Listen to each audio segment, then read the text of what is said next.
We saw 4 PRs set yesterday in the 110-meter hurdle prelims. Just having that blue demon on my chest when I run, it just means a lot.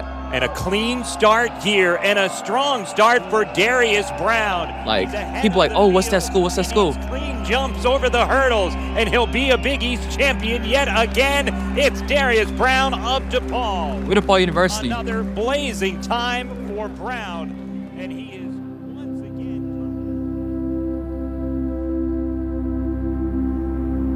Student athlete life is not easy. Yes. We got our ups and downs, the mental battles, like, oh, like I need to get this done, get that done. And like, just we don't have the time sometimes of the day to really do it. We can rely on our community to help us through this whole battle that we're going through. Like, no matter what, from every aspect in life, whether that's my academics, whether that's athletics, whether that's just me mentally, emotionally, physically. Like, even my professors, like, they understand like what I'm going through as a student athlete.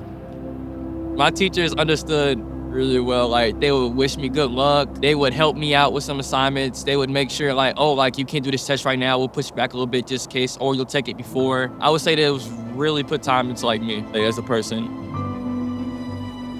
The moment that really defined DePaul University as a whole is my hurdle coach transferred, and I came in the office after she left, and coach was like, Darius, I understand if you want to leave, you leave, but if you want to stay, you stay.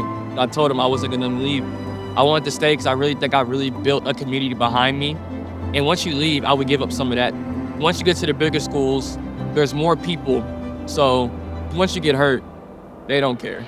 I got hurt this year, I would say, for like 2 weeks. I was in the training room rehabbing 2 times a day because I didn't want to be out myself. Coach Dopek, he's been a big role model here as a coach. I mean, he said, Darius, you're not getting on track until you're ready. He just don't recruit people just for them to get hurt and boom, next person up. Like, he rehab, he cares. The staff cares. We've had like points this season where like it's been low. It has been low. But we've always been there to pick each other up. Back when I was low-key going through my tweaked hamstring, Yeah. like, just Darius, you don't gotta rush, just relax. Like, I went over the hurdle, I looked at y'all and I was like, you know, at the right. Like, just the fact that we all could come together as a team and just rally behind each other just shows how tight the team is. I committed really because of you, because I saw you improving, how they took care of you. I just felt like it'd be like a home for me to get better, stronger, faster. You helped me like a lot, understanding the mental game of track and understanding that I wasn't putting as much work as I was speaking on what I wanted to do, my goals. So now understanding how different timelines work, the mental side of track, I understand if I want to get anywhere near you and the legacy you put like at DePaul, I need to put that work in. So like, I appreciate it more than anything.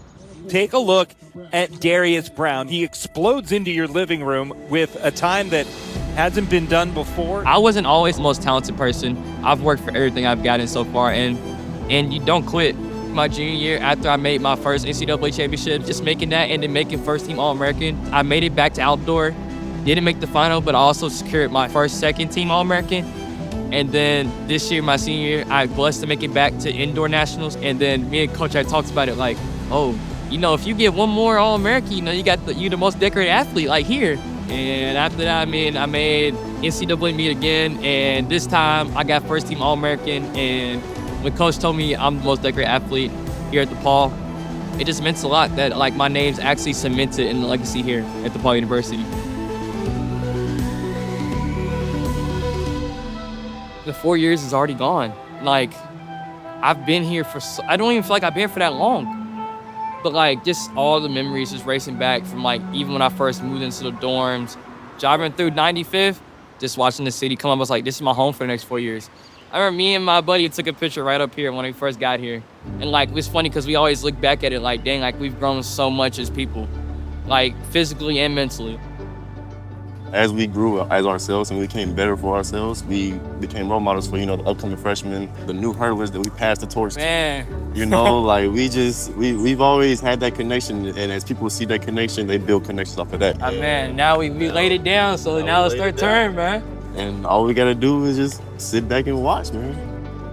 You guys have taught me how to be that leader and how to like be on my own. So even like you coming and being a coach, as much as I look at you crazy for like wanting to be a coach, it's like, but I know once it actually happens, I'm gonna enjoy it. You know, you're gonna help us, make us better. I'm just excited from being like a coach to see like what y'all do. There's gonna be way more people at nationals. Like next season, with the amount of boys we're gonna have at nationals, the amount of boys who are gonna steamroll conference, like I can't wait. this community's backed me from day one. They put a lot of key traits that have shaped me today. And I would say it's really a blessing to be graduated from here.